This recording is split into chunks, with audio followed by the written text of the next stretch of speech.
Bueno, bienvenidos una vez más a una nueva entrega de Medicina y Algo Más podcast. Y en esta oportunidad tenemos nuevamente de invitado al doctor Jan Bustamante. Y para recordarles, pues Jan es médico internista, hematólogo, oncólogo. Él actualmente se desempeña como profesor asistente de la sección de hematología y oncología del West Virginia Cancer Institute en West Virginia. Y recientemente, pues, y lo felicito, obtuvo el puesto de codirector médico de la unidad de ensayos clínicos de de ese mismo instituto, del West Virginia University Cancer Institute. Felicitaciones, Jan. Gracias por la introducción y bueno, contento de estar de vuelta en tu podcast y feliz de hablar de este nuevo tema. Perfecto. Para los que nos están oyendo, este podcast de hoy va a iniciar una serie de podcasts con Jan acerca de los diferentes componentes celulares de la sangre. Vamos a comenzar hoy con los glóbulos rojos y el tema de hoy es la anemia. Entonces, la pregunta de rigor para Jan es, ¿qué es la anemia? Sí, bueno, la anemia es básicamente la disminución de los glóbulos rojos. Esa es la definición más simple y nosotros generalmente el número que vemos es la hemoglobina. Y cuando hablamos de anemia, generalmente nos estamos refiriendo a la hemoglobina que se transporta con los glóbulos rojos. Entonces, el reflejo de disminución de la cantidad de glóbulos rojos en el torrente sanguíneo. Perfecto. Ahora bien, ¿cuál es la función del glóbulo rojo de manera simple para que los oyentes entiendan? Sí, bueno, los glóbulos rojos, como decía, contienen una proteína que se llama hemoglobina y la hemoglobina se encarga de transportar el oxígeno alrededor del cuerpo, llevando el oxígeno a los diferentes tejidos y órganos y una vez entrega el oxígeno a esos órganos pueden realizar sus funciones metabólicas y celulares. Perfecto. Ahora bien, en cuanto a los valores normales, ¿cuáles son, a grosso modo, pues? Y si ellos varían con la edad, el sexo o con algún otro factor. Sí, bueno, la hemoglobina es básicamente como decía antes, lo que medimos, más que la cantidad de glóbulos rojos, es la hemoglobina la que miramos. Y en general, tomamos el número 12 en las mujeres como el número normal, por encima de 12 y más o menos hasta 16 en las mujeres, gramos sobre decilitros de hemoglobina. Y en los hombres es más que todo 13 a 17, porque valores mayores es lo que llamamos eritrocitosis o policitemia. Por debajo de esos valores comenzamos a hablar de anemia. Y hay diferentes niveles de anemia que pueden ser leve, moderada o severa. Severa generalmente es cuando vemos anemia menos de 7. Lo otro es que sí depende del sexo porque hay un componente hormonal que tiene influencia. Por ejemplo, las mujeres con 12 generalmente no se consideran anémicas y hombres con 12 sí se considerarían anémicos y parte de porque eso es así es porque la testosterona, que es la hormona predominante en el hombre, la hormona sexual estimula la médula ósea para producir glóbulos rojos. Y por eso es que muchas veces vemos a personas que están en esteroides anabólicos, por ejemplo, para ganar músculo, que la hemoglobina sube considerablemente y a veces está por encima de los valores normales. Entonces, a medida que los años pasan, la testosterona en los hombres disminuye y comenzamos a ver más niveles un poco más disminuidos de hemoglobina, pero generalmente por encima de 13. O sea que no llegan a niveles de anemia a menos que algo más esté ocurriendo que está llevando al paciente a desarrollar anemia. Perfecto. Sí. Ahora, tengo entendido que hay varios tipos de anemia. ¿Cuáles son los más frecuentes? Pues en general, ¿cuántos tipos de anemia hay? Yo sé que se clasifican según su aparición, si es aguda, si es crónica, y luego, dependiendo de la causa también. Entonces, ¿cuántos tipos hay y cómo se clasifican? Sí, bueno, hay muchísimos tipos de anemia y hay varias clasificaciones, eh, pero tratando de simplificarlo y entendiéndolo desde el punto de vista de por qué pasan y cómo pasan, como mencionabas, una de las primeras clasificaciones es si es aguda o es crónica. Aguda nos referimos al tipo de anemia se, que ocurre de manera abrupta o rápidamente. Hay disminuciones de hemoglobina en cuestión de horas a días. Eso lo vemos generalmente cuando hay sangrados agudos. Por ejemplo, si alguien tuvo un accidente y comienza a sangrar, o si hay algún tipo de hemorragia gastrointestinal masiva, los niveles de hemoglobina bajan rápidamente, o por ejemplo, hay mujeres que tienen grandes pérdidas de sangre durante el trabajo de parto por problemas placentarios o etcétera. Y las otras típicas que son que se establecen rápidamente son lo que llamamos anemias hemolíticas autoinmunes, que son básicamente el sistema inmune destruyendo las células rojas cuando están viajando a través del sistema circulatorio.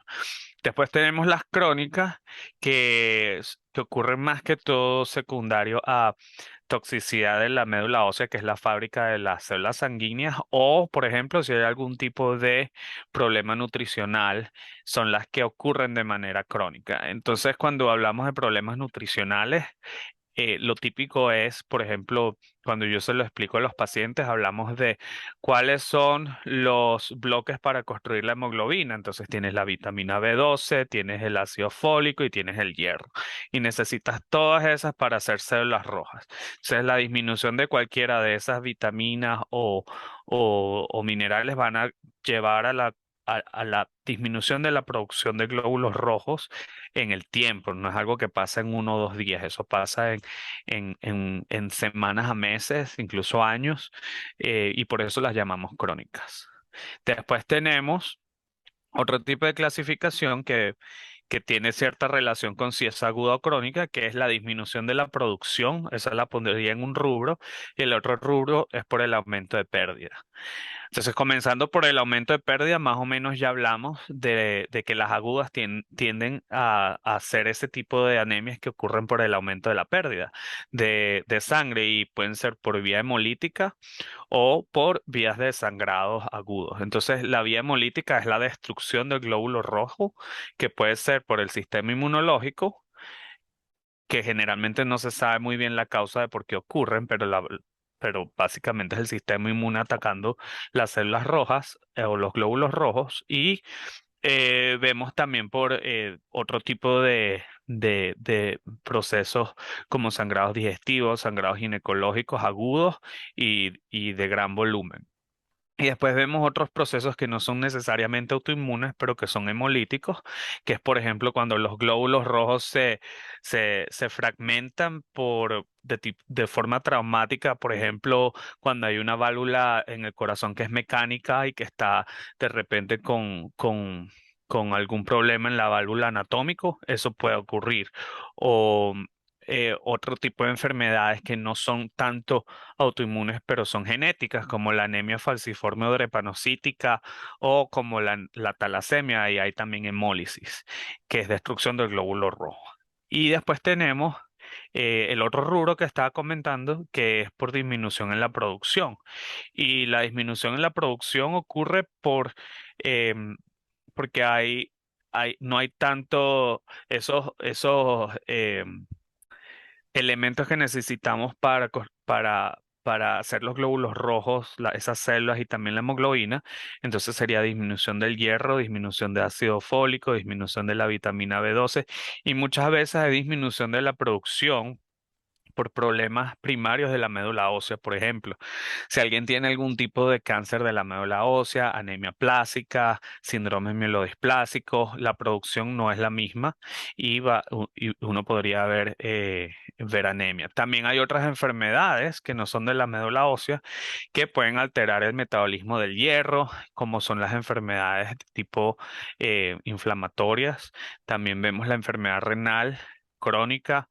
Puede generar disminución de una hormona llamada eritropoyetina, y cuando falta esa hormona no se estimula a la fábrica de las células rojas, que es la médula ósea, a producir células rojas. Y tenemos también algunas medicinas o medicamentos, la quimioterapia, por ejemplo, disminuye la producción de células rojas y hay muchos otros tipos de medicamentos que pueden tener toxicidad medular. Incluso el alcohol puede hacer eso cuando se toma crónicamente. Ok. Ahora fíjate, Jan, en la médula ósea se producen todas las series celulares que van a la sangre. La serie blanca, los leucocitos, etcétera. Puede haber una disminución de la producción de glóbulos rojos porque empiece a aumentar la producción de otra de esas series, por ejemplo, de la serie blanca. Y entonces eso trae como consecuencia disminución de la producción de los glóbulos rojos. Sí, eso puede ocurrir, por ejemplo, en las leucemias, síndromes mielodisplásicos, que la célula que toma el mando, digámoslo así, de alguna forma, comienza a crecer de manera descontrolada dentro de la médula ósea y comienza a desplazar las otras series celulares y no les deja espacio para que crezcan y se produzcan correctamente. Entonces, lo que ve uno en la sangre periférica es aumento de las células blancas, por ejemplo, en los procesos leucémicos y disminución de las plaquetas y las células rojas. O a veces se puede ver que todas las células están disminuidas, incluyendo las células rojas, porque la destrucción ocurre adentro de la médula, porque las células no pueden salir de la médula. Y cuando de repente hay muchas células cancerígenas allí, de un síndrome mieloesplásico leucemia. Y entonces no hay salida de ninguna de las células que deberían estar circulando en el torrente sanguíneo. Entonces esa es otra forma de tener poca producción a nivel de la médula ósea. Ok, y ahora fíjate, ¿cuán frecuente es la anemia en sí, ¿no?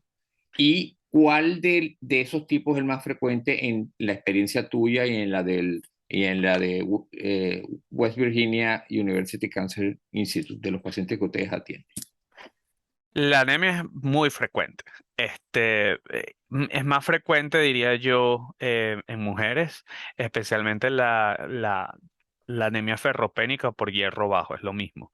En los hombres, por ejemplo, la anemia ferropénica se ve como en un 2% y en mujeres hasta 20%.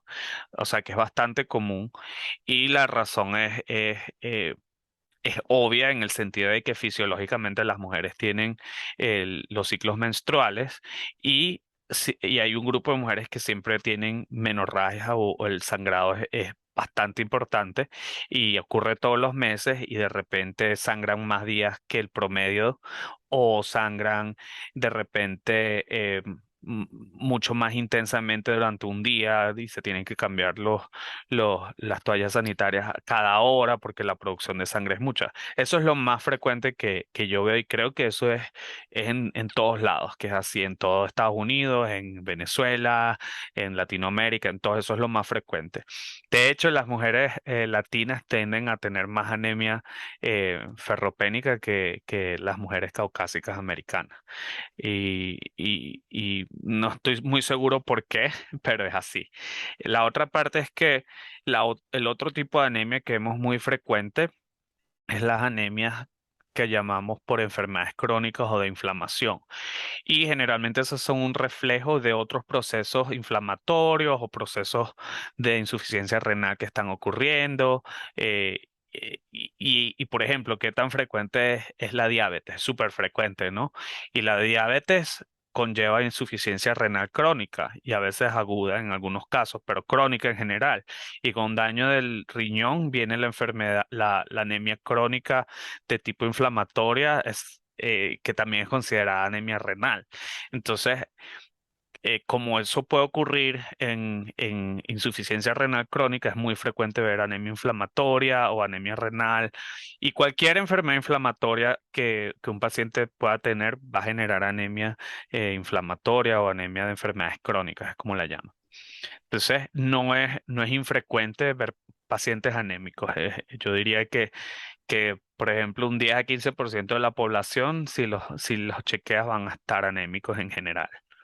Ok. Ahora, en cuanto a factores de riesgo, porque creo que es importante en estos podcasts tocar eso, sabemos que hay factores de riesgo que son modificables y los no modificables.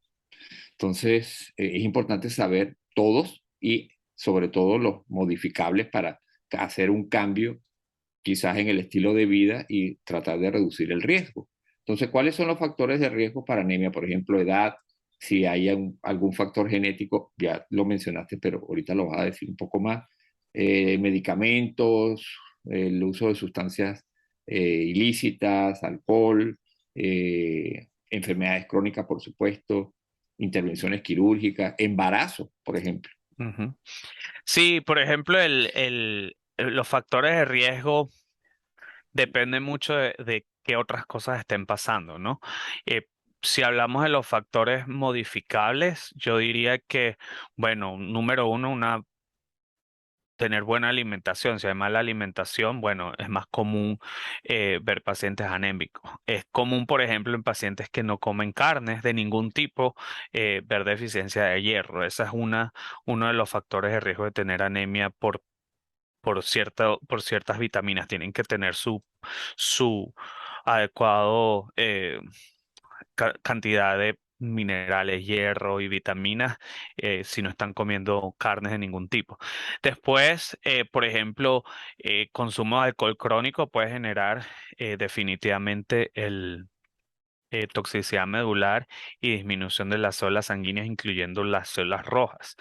Eh, la edad, como dije, generalmente cuando uno ve anemia eh, es porque algo más está ocurriendo, así que no lo veo necesariamente como un factor de riesgo, sino simplemente algo fisiológico, pero si los niveles están por debajo de lo normal, ya lo vería como algo más que está pasando que hay que estudiar. Em, Otra de las cosas que,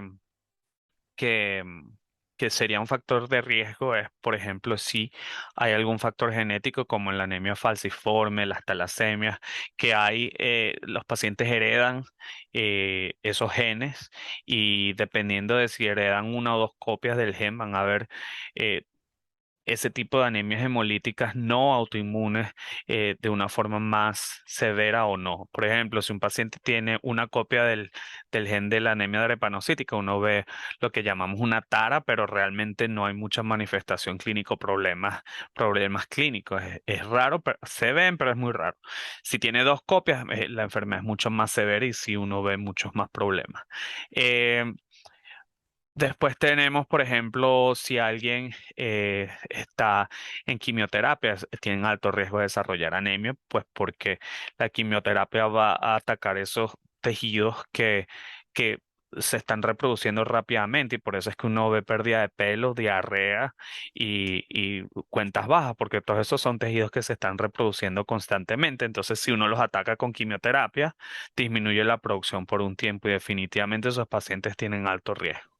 Otros pacientes que tienen riesgo de desarrollar anemia son pacientes que tengan enfermedad renal y controlar cualquiera de las enfermedades subyacentes van a definitivamente ayudar a disminuir el riesgo de desarrollar anemia si el riñón va a estar involucrado.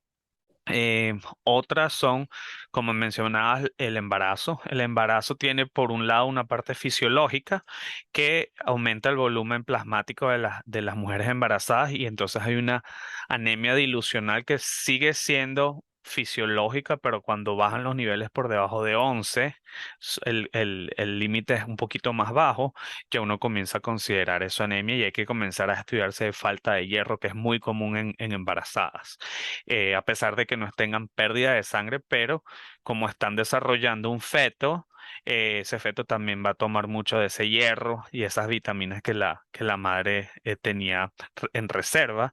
Entonces no es infrecuente ver a pacientes embarazadas sin ningún tipo de sangrado que desarrollan anemia ferropénica durante el embarazo. Y tenemos otras personas, por ejemplo, los pacientes que tienen enfermedad celíaca, ellos tienen alto riesgo de desarrollar anemia ferropénica porque no absorben hierro. Y una de las formas que para prevenir eso es con buena alimentación sin gluten. Y uno ve cómo mejora el paciente, de hecho. Y otro grupo de personas que tienen alto riesgo de desarrollar anemia son aquellos pacientes que tienen, por ejemplo, enfermedad ulcerativa péptica o gastritis y que a la vez están tomando mucho ibuprofeno o muchos antiinflamatorios no esteroideos, tienen alto riesgo de desarrollar sangrado gastrointestinal, ya sea crónico o agudo, y entonces eso también es una población que comúnmente vemos con anemia, básicamente por ese antecedente y que los antiinflamatorios no esteroideos están haciendo más erosión gástrica y más pérdida de sangre crónica, que el paciente puede que no la sienta, pero a la larga van a desarrollar anemia ferropénica o por disminución de hierro.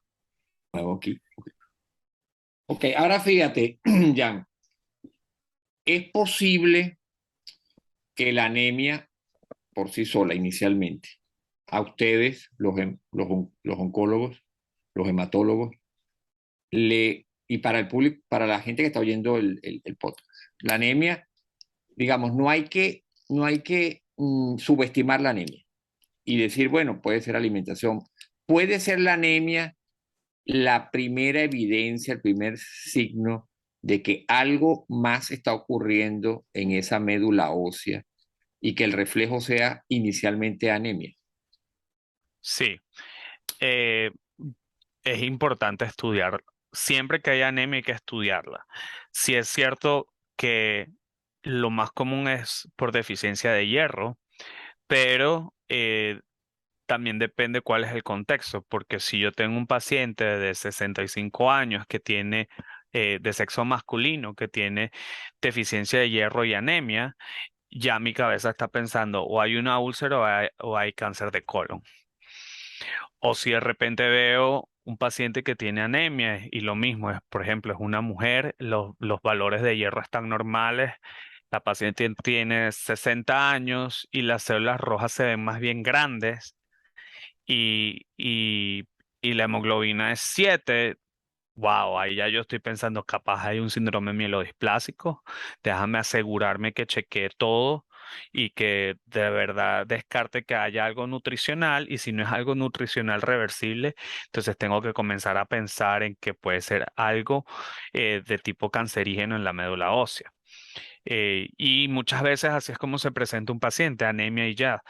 Si te pongo un ejemplo, tuve un día una paciente que vino, tenía como 45 años y tenía nada más anemia. Y estudié todo lo nutricional, descarté todo lo autoinmune. Yo decía, bueno, pero ¿qué más? Tengo que hacer una biopsia de médula ósea. Tiene 45 años, me extrañaría que hubiese algo neoplásico, pero ya no sé para dónde más agarrar. Hago la biopsia, tenía mieloma múltiple, 45 años. Entonces, y la única manifestación era anemia que seguía bajando, bajando, bajando, bajando la hemoglobina y no había otra explicación. Entonces, siempre hay que descartar todo lo demás y cuando no se consigue otra explicación, hay que siempre tener las antenitas puestas para detectar algún cáncer. En ese caso hay que ir a la fuente, que es el origen de los glóbulos rojos, que es la médula, pues, Exacto. Y indudablemente. la otra parte que siempre es una pista es ver los reticulocitos. Si los reticulocitos están bajos, ¿Qué que son los reticulocitos? allá iba a explicar eso. Ok. Los reticulocitos son las células más jóvenes de tipo glóbulo rojo. Entonces, cuando uno ve muchos reticulocitos en la sangre periférica, básicamente eso te dice que la médula ósea está respondiendo bien, que hay suficientes nutrientes, que de repente lo que está pasando es que o el paciente está haciendo hemólisis o destrucción de glóbulos rojos en el torrente sanguíneo sangrando y la médula ósea está funcionando y mandando más y más gente, la gente joven que tiene para, ¿sabes? Para reemplazar esa población de células rojas y tratar de compensar y incrementar los números de hemoglobina. Pero si los reticulocitos están bajos, ya uno comienza a pensar y que bueno, o falta vitamina B12, o falta hierro, o falta ácido fólico, o falta eritropoyetina, que es esa hormona que se produce en el riñón que ayuda a estimular a la médula ósea a producir glóbulos rojos, o la médula ósea no está trabajando bien y algo está pasando ahí que puede ser algo maligno. Ok. Ahora bien, ¿cuáles son los signos y los síntomas con los cuales habitualmente debuta o va a tu consulta, ¿verdad? Y que te hace pensar que se trata de un síndrome anémico? Lo más común es que el paciente tiene mucha debilidad, tienen mareos, no tienen, no hay energía, fatiga, lo mismo, dicho de diferentes formas, palidez mucocutánea. Lo otro es, hay pacientes que tienen palpitaciones o taquicardia. Si la anemia es aguda, pero no hay sangrado, porque el sangrado generalmente es obvio, si es gastrointestinal o ginecológico, pero si es anemia hemolítica y es aguda y ocurre rápidamente, hay inestabilidad hemodinámica, entonces el paciente se siente que se va a desmayar porque tienen la tensión muy baja. Las crónicas son mucho más tolerables y los pacientes no las sienten mucho. Eh, y esos son como lo más típico en general, pero cuando vamos una por una, dependiendo de cuál es la causa, hay otras manifestaciones añadidas. Por ejemplo, en la falta de hierro, los pacientes tienen generalmente algo que llamamos pica, que es que comen mucho hielo o comen cosas extrañas. Tengo una amiga que tenía deficiencia de hierro y andaba comiendo jabón. Y ella no se daba cuenta, ella pensaba que sentía que era algo normal a pesar de que ella sabía que no era normal. Em, por ejemplo, si es por falta de vitamina B12, eso puede ir acompañado con neuropatía. Entonces los pacientes sienten esa sensación extraña en los dedos y en los pies de tipo neuropático. eh, con problemas de sensorios. Después tenemos, por ejemplo, si es anemia drepanocítica, generalmente se presenta muy temprano de niño y los pacientes tienen crisis de dolor en los huesos, en abdominal, etcétera. Entonces depende mucho de cuál es la causa. Pero en general, como mencionaba, debilidad, palidez mucocutánea, mareos, eso es lo típico de síntomas de anemia. Ok, ahora para el diagnóstico, hay signos que ustedes ven en el examen físico que son evidentes, incluso pues mucha gente, la gente porque no son médicos, pues se dan cuenta muchas veces y dicen a su familiar, vamos al médico porque te ve, por ejemplo, muy pálido. Pero además de eso, de qué otras pruebas se valen ustedes los hematólogos para estudiar y llegar al diagnóstico definitivo del tipo de anemia? Sí, son varias cosas, pero bueno, el número uno obviamente es una hematología completa con el diferencial. El diferencial significa cuáles las poblaciones de células blancas. Eso te puede dar pistas de qué está pasando si no es nada más deficiencia de hierro, por ejemplo. Después uno ve los índices hematológicos que vienen también. Eso viene reportado en la misma hematología completa y básicamente lo que dice es, por ejemplo, cuál es el tamaño de esas células rojas, es tamaño chiquito, mediano, grande, y eso uno lo guía a pensar, bueno, si es chiquito, si las células son chiquitas, puede ser que sea por deficiencia de hierro. Si las células son muy grandes, puede ser que sea por deficiencia de ácido fólico o vitamina B12. Después vemos en la misma hematología completa, a veces uno pide extra los reticulocitos para tratar de ver, bueno, ¿está produciendo células rojas para compensar o no las está produciendo?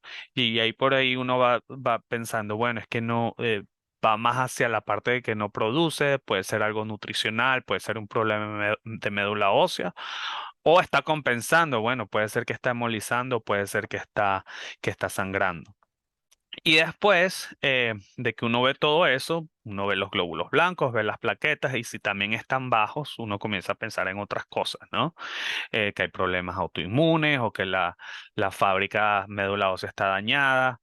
Es muy relativo. Después vamos a otros exámenes complementarios que vendría siendo la química sanguínea y especialmente unos valores como la bilirrubina. Si la bilirrubina está alta, uno comienza a pensar en anemia hemolítica, especialmente si es un componente llamado indirecto de la bilirrubina.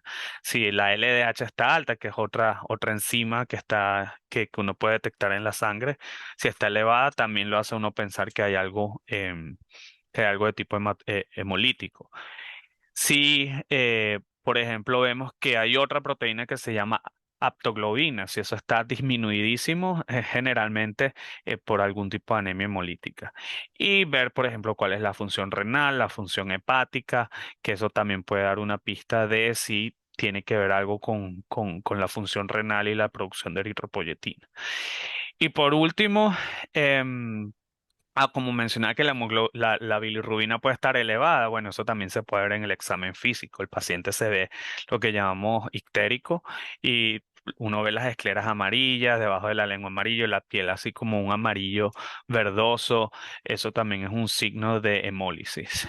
Y, y la otra parte, bueno, si hay algún tipo de historia de sangrado crónico, historias de cáncer, historia de, mm, de bypass gástrico, por ejemplo, es súper común ver pacientes con bypass gástrico, con problemas de absorción de hierro y vitamina B12. Y yo veo muchísimos pacientes con bypass gástrico que les tengo que dar hierro endovenoso cada 6 meses porque no pueden absorber el hierro. Entonces el interrogatorio es muy importante y los exámenes complementarios. Y cuando no se consigue causa, bueno, a veces nos toca hacer biopsias de médula ósea para ver cómo están las células allí, si hay buena producción, si hay células malignas, qué es lo que está pasando. Y algo antes de obviamente ir a una médula ósea es hacer un frotis de sangre periférico. Eso ayuda mucho porque puede dar señales de, por ejemplo, a veces da pistas dependiendo de la morfología de las células, si es por falta de hierro, si es por falta de vitamina B12, si es por destrucción de células rojas en el sistema circulatorio, si es algún proceso mecánico, si es un proceso autoinmune. Puede ayudar a guiar el diagnóstico bastante y dependiendo de eso uno después pide más exámenes que ayudan siempre como que a definir exactamente qué es lo que está pasando. Y también hacen, o sea, titulan los niveles de hierro, de vitamina B12, ácido fólico, también se hace, ¿verdad? Por supuesto, sí. Ok, Sí, y eso siempre va incluido. Yo tengo como un panel ok, específico que ordeno, que es la hematología, la química con la función hepática, que incluye la bilirrubina, ácido fólico, vitamina B12 y todo el panel de hierro, reticulocitos y Coombs, que es algo para ver si hay algún proceso autoinmune y y un frotis de sangre periférica. ok. Generalmente aquí puedo pedir todo eso, pero si hay algún tipo de problema de recursos, uno puede como que escoger lo que, sabes, lo que me va a dar una respuesta y capaz no necesito todo eso, pero bueno, eso es lo básico que uno debe pedir para hacer un diagnóstico inicial. Ya que hablaste del bypass gástrico, unas pocas palabras sobre aquellas personas que son veganas estrictas, que tienen problemas con la vitamina B12. Sí, la vitamina B12 es muy interesante porque para tener deficiencia de vitamina B12 hay que tener una restricción de cierto, bueno, incluyendo muchas proteínas, pero por mucho tiempo, porque las reservas de vitamina B12 en el hígado son bastantes. Entonces, para ver un paciente que tiene deficiencia de vitamina B12 es porque han pasado años de que o no ha ocurrido buena absorción o que ha habido problemas nutricionales de qué es lo que están comiendo. Entonces hay que tener bien en cuenta de que siempre la dieta sea balanceada y si así la dieta es balanceada y el paciente todavía está anémico, es que seguramente hay algo más pasando, un problema de absorción. Yo lo que le diría a las personas que son veganas es que, bueno, miren bien cuál es su suplementación vitamínica y si tienen síntomas de anemia, que bueno, vayan a su internista o su médico de cabecera y se chequen a ver si hay algún tipo de problema con sus niveles de hemoglobina, si hay anemia o si hay algún problema tiroideo que está dando esos síntomas. Los niveles tiroideos también pueden conllevar anemia si hay hipotiroidismo, por ejemplo. Am, y en los bypass gástricos, bueno, es básicamente un problema de absorción y muchos de esos pacientes tienen que tener suplementación vitamínica de por vida. Ok. Ahora, complicaciones que puede haber en el paciente anémico. ¿Qué complicaciones puede tener? La complicación en general es más cuando, diría yo, cuando la anemia es abrupta y aguda, que hay los problemas de tipo de perfusión. Por ejemplo, si la hemoglobina es tan baja que el paciente está sintomático, hay inestabilidad hemodinámica o con la presión baja, no está llegando suficiente oxígeno a los órganos y eso puede conllevar insuficiencia renal aguda, problemas cardíacos, insuficiencia cardíaca, puede llevar a isquemia intestinal, puede llevar a exacerbación de problemas coronarios, todo eso a nivel agudo, en el momento agudo. Crónicamente, bueno, las complicaciones son distintas y también dependen de la causa. Por ejemplo, si es una anemia de tipo crónica en un paciente que tiene talasemia o anemia drepanocítica, las complicaciones vienen no nada más por la anemia, sino por ejemplo, problemas de oclusión de ciertos vasos sanguíneos en la anemia drepanocítica o que exista por transfusiones repetidas, lo que llamamos exceso de hierro en el cuerpo. Y el exceso de hierro en el cuerpo por muchas transfusiones puede conllevar a cirrosis o puede conllevar a problemas hormonales. eh, entonces pueden haber muchas complicaciones que vienen del tratamiento de la anemia per se. Ok. Y esas son básicamente lo que diría yo que son las complicaciones de la anemia. Son mucho más serias cuando es a nivel agudo, cuando ocurren rápidamente. Ahora, ¿cuál es el tratamiento?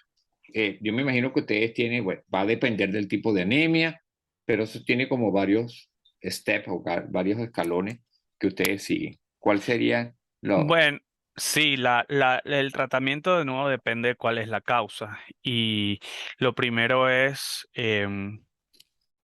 si la causa es por falta de hierro, bueno, dar suplementación de hierro, ya sea oral o endovenosa, si hay problemas de absorción. El segundo paso es corregir lo que está causando, por ejemplo, la anemia por falta de hierro.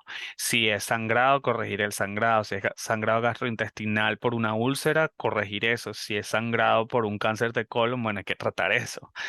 Si es un problema nutricional o de absorción, hay que tratar de resolver eso. Por ejemplo, enfermedad celíaca, modificar la dieta sin gluten y uno ve mejoría. Si es por vitamina B12, ¿por qué? Es un proceso autoinmune, como la anemia perniciosa, que es un proceso autoinmune. Bueno, ahí hay que dar vitamina B12 inyectada, por ejemplo, o sublingual, a altas dosis. Entonces el tratamiento depende mucho realmente de cuál es la causa. Si la causa es, por ejemplo, un proceso autoinmune, bueno, esos pacientes necesitan inmunosupresión con esteroides, rituximab, que es una medicina endovenosa, y ese tipo de cosas. Si es, por ejemplo, un problema renal, bueno, a veces hay que dar esa hormona que se llama eritropoyetina para que el paciente comience a producir células rojas que va a ser estimulada por esta hormona que falta. Y si es un problema que se inicia en la médula ósea, bueno, ¿cuál es el problema? Síndrome mielodisplásico, bueno, se trata el síndrome mielodisplásico. Es mieloma, se trata el mieloma. Es anemia plástica, se trata la anemia plástica. Y los tratamientos para cada uno de esos son extremadamente diferentes. Entonces, hay que corregir la causa y hay que darle al paciente lo que le falte, sea hierro, vitamina B12, ácido fólico o eritropoyetina. Y a veces, bueno, nos toca transfundir eh, para corregir de forma aguda cualquier cosa que esté pasando. Y por supuesto el pronóstico va a variar dependiendo del tipo de anemia. Exacto, el pronóstico depende de por qué el paciente tiene anemia. Por ejemplo, si el paciente tiene anemia por insuficiencia de hierro, que era por un sangrado ginecológico, y la paciente le hicieron una histerectomía, bueno, eso ya no va a pasar más y se curó. Se le dio el hierro que le faltaba y ya no va a sangrar más, se curó. Pero si es por un síndrome mielodisplásico de alto grado, bueno, ahí hay que dar quimioterapia, puede que tenga que hacer tratamientos más fuertes como trasplantes de médula ósea, cosas de ese tipo, pero el problema va muchísimo más allá que simplemente anemia, es algo que se puede transformar en leucemia, entonces hay que ser mucho más agresivo. Perfecto. Ahora, fíjate, ¿cuál es el médico que debe consultar en la persona que tiene estos síntomas y, digamos, de repente sospecha que puedes tener un síndrome anémico? Bueno, el médico general, el médico internista pueden diagnosticarlo. simplemente con la hematología completa y comenzar un plan de trabajo básico. Y si no encuentran la respuesta, los hematólogos son la persona indicada para de verdad como hacer un, un estudio profundo de por qué el paciente está anémico. Pero generalmente comenzar simplemente con exámenes básicos, yo creo que la mayoría de los internistas se sienten cómodos haciendo eso y cuando ya comienza a complicarse todo, referirlo al hematólogo. Hay pacientes que van directamente al hematólogo y eso está bien. No le veo nada malo a eso. Y, y, y, y bueno, todo depende. Después el hematólogo decide, o el internista, bueno, esto era por un sangrado crónico gastrointestinal. Bueno, el paciente va a ir al gastroenterólogo a que le ayuden con la úlcera y le hagan la endoscopia, etcétera. Ok, y ahora para finalizar, eh, te voy a hacer estas preguntas. Si tú fueras a un foro con la comunidad y te dicen, bueno, doctor Bustamante, díganos cuál, dentro de las causas que son prevenibles, cuál sería su consejo para las personas para tratar de prevenir en aquellas, por supuesto, que son prevenibles, cuáles serían sus consejos para prevenir la posibilidad de que aparezcan anemia. Bueno, yo básicamente diría uno, una dieta balanceada, que no necesita ser algo estricto o no comas esto, come lo otro. Balanceada significa proteínas, vegetales y carbohidratos y que dentro de los vegetales hayan vegetales tipo espinaca o vegetales que tengan buen contenido de hierro y todas las carnes tienen hierro. Y si el paciente es vegano, bueno, que ahí sí tiene que de repente hablar con un nutricionista y tratar de ver de qué forma va a tener todos los suplementos necesarios. Eso es uno. Número dos, bueno, si el paciente consume alcohol, tratar de que no sea crónico todos los días, porque bueno, eso definitivamente tiene efectos en la médula ósea. Número tres, que bueno, tengan cuidado con la sobremedicación, eh, como por ejemplo con ibuprofeno, que es el ejemplo que yo siempre pongo, porque eso puede generar eh, problemas gástricos que pueden conllevar a sangrado crónico y falta de hierro. Eh, y bueno, y lo último es que más allá, eso es básicamente la prevención, pero más allá de la prevención es tener el control regular con su médico de cabecera para detectar cualquier cosa de forma temprana y corregirla. Pero no es algo tan claro como haz esto específico para que no te dé anemia. Es más como tener un estilo de vida saludable sin excesos. Eh, Porque la dieta, bueno, la dieta normal y balanceada tiene todo lo que uno necesita para no tener anemia. Yo no creo que un multivitamínico es necesario. Es suficiente con una dieta balanceada. Y si la dieta balanceada no corrigió la anemia es porque hay algo más pasando. Perfecto. Bueno, Jan, yo creo que con esto cubrimos el tema de anemia y para los oyentes, pues el próximo tópico que vamos a tocar con Jan es el de lo opuesto a esto, ¿verdad? Que es lo que sería la policitemia cuando los glóbulos rojos, la contagio de glóbulos rojos es elevado y eso será para otra entrega. Así que por supuesto quedas invitado para otra entrega de Medicina y Algo Más podcast. Gracias, Jan. Y de nuevo felicitaciones. Es un orgullo para nosotros los venezolanos poder contar con personas y con médicos como tú.